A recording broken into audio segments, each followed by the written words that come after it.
Welcome back to New Rockstars. I'm Erik Voss, and this is a breakdown of the Guardians of the Galaxy Holiday Special, another Marvel Studios special presentation, a wholesome holiday story that brings home the bacon, hides in some festive MCU Easter eggs, and sets up some big details for Guardians of the Galaxy Volume 3. So let's break it down shot by shot for everything you missed. And thanks to Boxu for sponsoring this video, more on their tasty offerings later. We again see Marvel's special presentation fanfare with Michael Giacchino's bongo music and graphics inspired by the 70s CBS special presentation fanfare. But then the Marvel Studios title has replaced the flipping comic book pages with specifically Christmassy Marvel ones. Yes, Santa does exist in the Marvel Comics lore. Among these we see Hulk Santa with Little Avengers. It's actually art by Songvit, not Talina. Some Avengers stockings. There's a Cap themed one, a Hulk themed one, a Spider-Man one. A shot of Carol Danvers with Santa. I think that's in Captain Marvel Volume 8 number 11. And then a cover of the sensational She-Hulk where Santa is introduced as Detective Nick St. Christopher. Snow drifts over all this Marvel Studios fanfare, and as always the interior of the letters has been updated with new heroes. She-Hulk has been added to the A. That's the moment she thunderclaps Daredevil in episode 8. Briefly, in the M and the A, we see Gamora and Peter Quill side by side, the long-lost lovers of the Guardians whom we hope will reunite ever since the 2014 variant of Gamora parted ways with the Guardians in the final minutes of Endgame. Kamala Khan is still in the R, but now they've added Shuri from Black Panther Wakanda Forever to the V, and then of course some nice Christmas string lights all around the logo. Now the music under this is the Pogues' 1987 Fairy Tale of New York, really the best Irish drinking song Christmas carol there is, though careful with this one, the lyrics do get pretty effed up at one point. It's from the point of view of an Irishman in a New York drunk tank, singer Shane MacGowan, recalling fights that he had with his ex, a woman whose Broadway dreams he crushed, her part sung by Christy McCall. James Gunn never picks songs randomly. They're always a diegetic compliment from in-universe mixtapes or other sources telling the subtextual story of the characters. The final scene reveals this song is a metaphor for Yondu and Peter Quill's relationship. The dialogue between the couple in the song, I could have been someone, well so could have anyone, you took my dreams from me when I found you, and then I kept them with me babe, I put them with my own, I built my dreams around you. Such is Peter Quill and Yondu's problematic relationship. Yondu kidnapped Peter, he trafficked a child. He spared that kid's life by not delivering him to Ego, but still forced that kid into a life of piracy and abuse. Yondu took Peter's dreams, but put them with his own and built his dreams around Peter. It's not great, but at least Yondu gave everything he had in his life to Peter to try to make up for what he did. Now in these opening minutes, we see a 2D animated version of the Eclector, that's the Ravager's ship, and young Peter Quill, probably shortly after he was abducted when he's decorating a Christmas tree with Kraglin. And this grated floored chamber is actually the same exact spot on the Eclector where the Guardians first came together in the 2014 film. The steel crate that Kraglin sits on looks a lot like the one that Rocket stands on in that scene. Now the credits list Stupid Buddy Studios for the 2D animation services in the special. That's Seth Green's animation company that does Robot Chicken. This animation actually looks a bit like the rotoscoping that we saw in the 1978 Bakshi Lord of the Rings or the 1981 Heavy Metal, but in this case with a much lower frame rate. Like it looks like 6 frames per second here. So this does give off the 80s nostalgia that these special presentations always have, really the era of history that James Gunn clearly loves the most, but with very expressionistic human characters that really prioritize the emotion of this moment. Yondu says, "What in the fires of Ogord y'all think you doing?" Yes, Ogord refers to Stakar Ogord, that's Sylvester Stallone's character from Guardians Volume 2, the overall leader of the Ravagers. Remember, the colors of Ogord is the fireworks salute that the Ravagers get in their funerals. Initially, Yondu is denied this by Stakar, but eventually reclaims and earns. Notice how in that pile are presents wrapped for Kraglin and Yondu and others, but Yondu hates the idea of Christmas and handouts.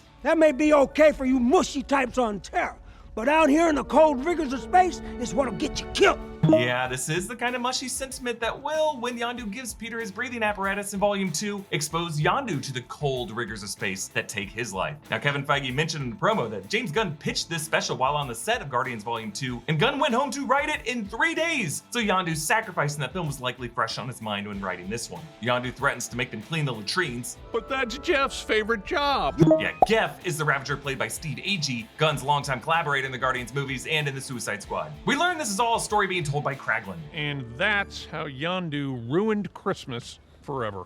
Yes, framing this opening animation as Kraglin's version of How the Grinch Stole Christmas. He says, Anyways, I just saw on the multi-calendar that right now on Earth it's almost Christmas time, so. The multi-calendar is a new bit of MCU world building, likely explaining how different planets keep track of years and dates across galaxies and solar systems since time would be relative. Nebula reveals, ever since buying Knowhere from the Collector, we don't have time for trivialities like Christmas. This place needs a lot of fixing up before it's livable. Yes, Knowhere, the severed head of the Celestial, home of the Collector in the 2014 film and wrecked by Thanos in Infinity War when he took the Reality Stone. But now the Guardians have bought Knowhere from the Collector in the aftermath of those events, which tells us that Taylor Tavon did survive. We did see his golden blue ship departing in the beginning of Loki episode 6. It's not clear yet how the Guardians got the money to buy Knowhere or why they want it. I did speculate that Quill might want this location, hoping Gamora will wander back there. Maybe Tavon is broke and the Guardians got a good deal and they just want control over the celestial brain matter mining operation.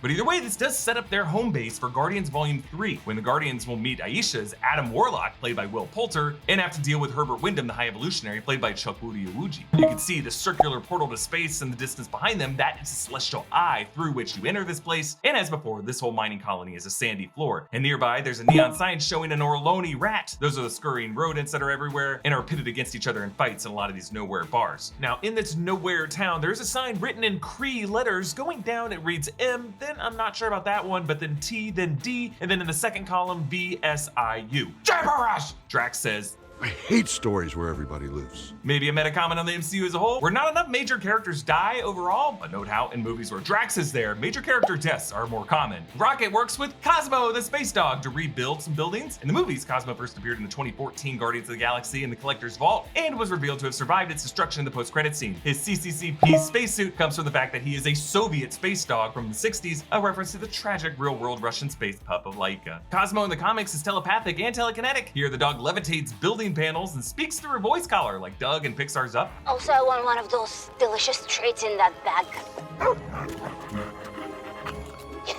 Cosmo is voiced by Maria Bakalova, and I just love her little giggle when Cosmo gets a treat. The band The Old 97s cameos is a group of Knowhere musicians. There's Beezer Mickey Takalok, that's the lead singer Rhett Miller. There's Kortol Bukalia, that's Murray Hammond. There's Leah Vostelju, that's Ken Bethea. And there's Floco, Philip Peoples. Beezer says, everything I know about Christmas I learned from Rocket, who learned from Cosmo, who learned from Kraglin, who learned from you. Yeah, so that means Kraglin talked about Christmas with Cosmo the Space Dog, and then Cosmo the Space Dog talked about it via his confusing Russian voice collar to the Trash Panda, and the Trash Panda told all this to Beezer, Purple Monkey Dishwasher. And you can see little evidence of all those characters and how they look at the world in these weird lyrics. The song is called I Don't Know What Christmas Is. It's performed here by the Old 97s. Lyrics were written by James Gunn himself. Santa is a furry freak with epic superpowers. He flies to every human home in under 14 hours. He's a master burglar, a pro at picking locks. If you don't leave milk and cookies out, he will put dung in your socks. Quill denies this, but you know, there are Christmas traditions around the world where Santa is more of a trickster, but you can see how a lot of this is just coming from Rocket's imagination. Like, he would respect someone who is a pro at picking locks, and this whole idea of dung in your socks likely came from coal in your stocking, of course, which is hilarious because Rocket might interpret coal to be a kind of dung that can be used as fuel, because in his mind, coal is just a fossil fuel, fossilized remains of animals and plants. In a way, dung.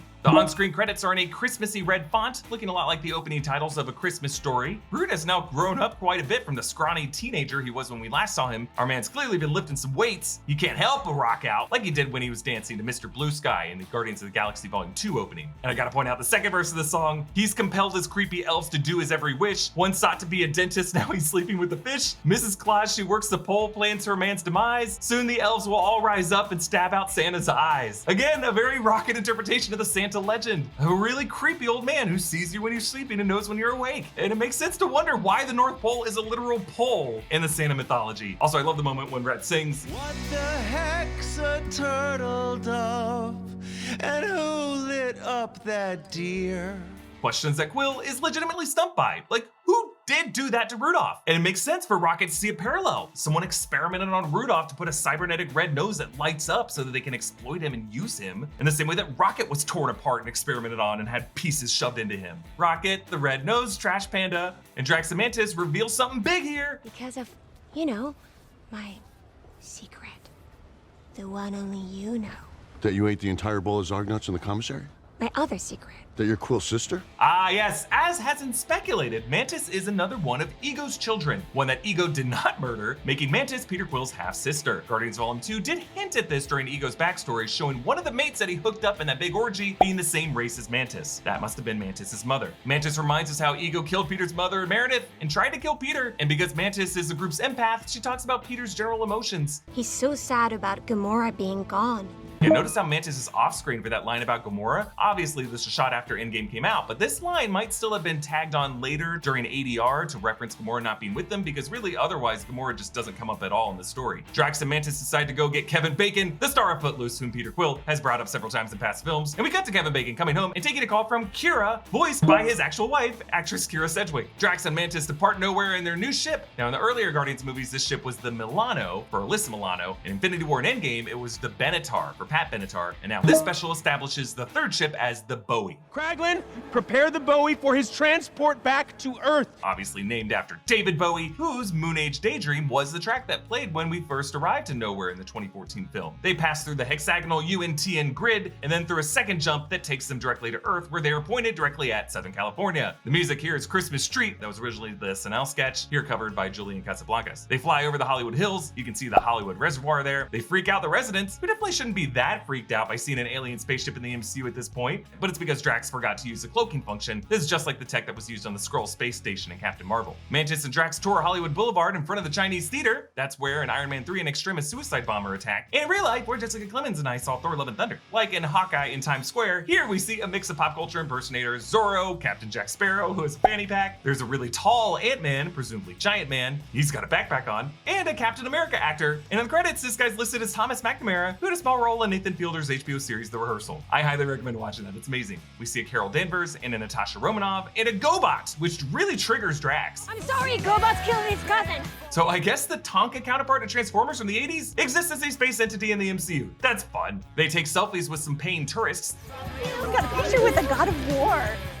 So this actress is Michelle Gunn, James and Sean Gunn's sister-in-law. The kids might also be part of the family. But she thinks Drax is Kratos from God of War, which, given Drax's colors in the MCU, it's a fair comparison. Now notice all the movie posters around here are ones starring Kingo. That's Kumail Nanjiani's movie star character from Eternals. Haxon 3, the Haxoner, is also seen behind Santa with the bell, where apparently Kingo's character is battling demons in this sequel. Later at night, you can see another billboard for another Kingo Christmas movie. Since Kingo was taken from Earth by Arishem at the end of Eternals, these might be movies that he had already shot, that were already in post-production and studios just now releasing. Drax and Mantis take their money to a nearby bar, which you can see later is named Yarvo's, a nod to James Gunn's friend, director David Yarovsky, whom he nicknames Yarvo. Based on Musso and Frank's behind them, this street must be Cherokee Avenue, and this bar is actually in the place of the real-life bar Bordner's, where I had my birthday party in 2018. Though this bar interior is not Bordner's, it's a set, it's much bigger, and Bordner's isn't the kind of bar you dance in, it's a place where you sit and cry about how bad your Second City show was.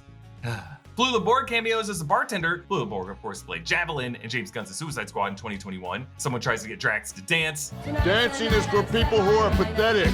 Yes, calling back Drax's speech to Quill in Guardians Volume 2 about dancers and non-dancers. Sarah, the souvenir salesperson, is played by Rusty Schwimmer. Her map to the stars takes them past the homes of Margot Robbie, Queen Latifah, John Cena, Arnold Schwarzenegger, Saved by the Bell era Mark Paul Gosselaar, and then to Beverly Hills to Kevin Bacon's house. Kevin Bacon watches the 1964 film Santa Claus Conquers the Martians, and to the left of the TV, there's some stockings that have been hung up with names Travis, Kira, and Sosie. Kevin Bacon and Kira Sedgwick's kids are named Travis and Sosie, and Sosie Bacon actually just starred in the horror film Smile earlier this year. It's a big year for the Bacons! Mantis and Drax ring in, and Kevin Bacon's house address is 1988, which is the year Peter Quill got abducted by the Ravagers. Kevin stays remarkably calm when his Vivint security camera suddenly shows a close-up of Mantis's massive pupils. And maybe it's just something about Vivint that makes it so calming and makes you feel secure. Boxu is hands down the best Japanese snack subscription. They work with family businesses all across Japan to deliver a new theme of authentic treats every month. Now, the first box will be Seasons of Japan, but after that you'll get a new monthly theme just like this one. This month's theme is Autumn Koyo, which is the Japanese word for the autumn leaves changing colors. I just love that there is a word for that. Isn't that beautiful? It comes with this booklet that tells you all the snacks you're eating, where they come from, a little information about all of them, what kind of flavors you can expect. One I'm gonna try is a matcha butter cookie, the Fukuoka. You know, as I get older, I don't really need the overwhelmingly sweet flavors. It's just all sugar. I like a bit of a mix, a bit of a texture, right? Give it a shot. Oh, it's really good. Oh, that's so good. Like, the flavor of this thing is not like anything you're gonna find at like the corner store. It's unique, it's matcha-y, and it's just really nice to savor. I could eat a million of these things. And you know what the really nice thing about Boxu is that when you really fall in love with a snack, you can stock up on your favorites through Boxu Boutique. Both I and the new Rockstars office have been receiving these boxes for ages, and we love them. Plus, every time you get your Boxu in the mail, you can feel good knowing that you're supporting family businesses all the way in Japan. So if you want to try some rare Japanese snacks with us and support the channel, click the link in the description and use code ROCKSTARS15 to get $15 off your order. Now, when Kevin hangs up on them, Mantis says, Look what you did. and because this is a Christmas special, I am obligated to connect this to as many Christmas movies as I can, and how can we not reference Uncle Frank from Home Alone? Look what you did, you little jerk.